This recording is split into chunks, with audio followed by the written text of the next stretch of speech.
So, ito pa. May isa pa tayong mainit na pinag-uusapan.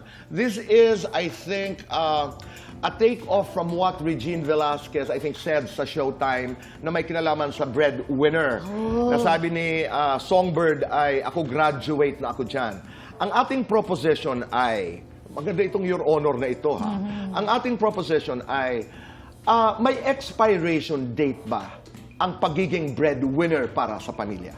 Yes. Ako po, Tito Boy, aminado po ako, para po sa akin, wala naman po siguro expiration hanggat, sa akin po, mahal na mahal ko kasi mga magulang ko. So, baga, hindi matatapatan nyo ng kahit anumang pera o pagsuporta ko sa kanila, yung ginawa nila para sa akin, para mabuhay dito sa mundo na to. Kaya para sa akin, Tito Boy, hanggat kaya kong sumuporta sa family ko, tutuloy-tuloy ko po yun. Yes. Hanggat as long na masaya kami, hindi kami, syempre, hiwalay po yung father at nanay ko, di ba? Pero as long na nakakatulong ako at masaya sila, masaya din ako. Oh, bait na anak. Oo, Madam Chair. The term kasi, Tito Boy, is problematic in itself. It's singular, breadwinner. Correct. Ibig sabihin, isa lang ang titindig para sa buong pamilya. So, tayo ay mga Pilipino, no, sa buhay na buhay ang bayanihan. Yes. Bakit ang bayanihan sa labas ng bahay magaganap? Pwede bang itong sa loob ng bahay?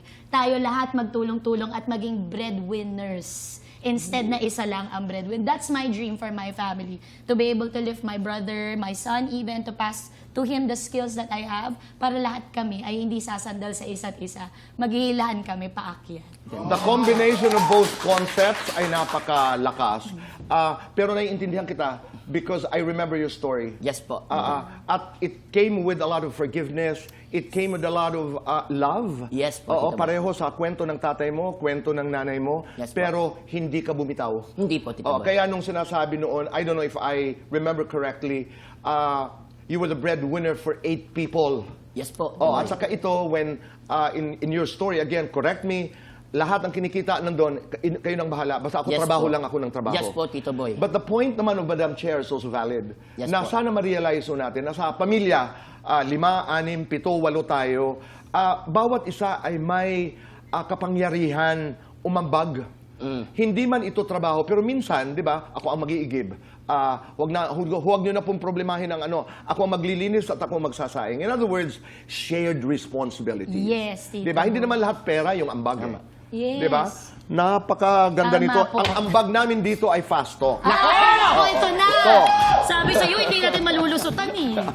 Your Honor po, huwag niyong kalilimutan, Buboy and Tuesday. Ngayon pa lamang po, pinapanood ko sila, ayoko nang bitawan ang kanilang palabas. Okay, Tuesday. Sunday or Tuesday? Tuesday. Funny, witty. Witty. Singer, comedian. Singer. Nakakatawa, nakakaloka. Nakakaloka. Introvert, extrovert. Introvert. Mataas ang sex appeal o mataas ang talent fee. Mataas lahat. Magdadagdag ka ng tattoo, saan? Sa face. Maliban sa Tuesday, ano pa ang paborito mo day? Monday. Artistang muntik mong maging boyfriend. Wala. Wala talaga. Kung may ipaparetoke ka sa katawan, ano ito? Magpapadagdag po ako ng pang-apat na boob. Meron pala akong pangatlo. Buboy, maliit, malaki. Malaki. Maabilidad, madiskarte. Madiskarte. Matapang ang apog o malakas ang loob.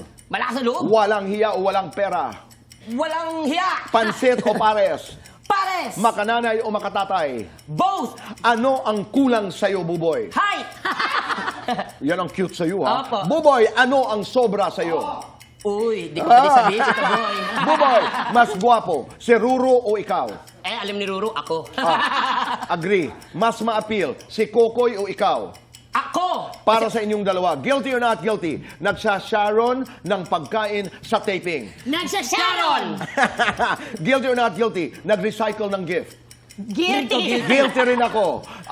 Guilty or not guilty, tinakbuhan ng inutangan. Guilty. Guilty. Guilty or not guilty, nakipag-date sa fan. Not guilty. Guilty or not guilty, masungit pag gutom. Guilty. Guilty or not guilty, hindi nagbayad sa jeep noon. Guilty. Hindi ko sadya. May Guilty or qualification not pa. guilty, sinapawan ng kapwa performer. Guilty. Guilty. Lights on or lights off? Lights on. Off. Ay, Happiness or may chocolates? Happiness. chocolate na lang para Best iba. time for happiness or chocolates? Anytime. Ako always. Like a mannerism. Isang kasalanan, saan ka guilty? Hindi nagsasabi ng totoo, paminsan-minsan. Ako sa sobrang ganda ko, nadidistract yung mga tao. Ah! I think it's a sin. Wag ka lang, ano, bigay mo Totoo na. yun.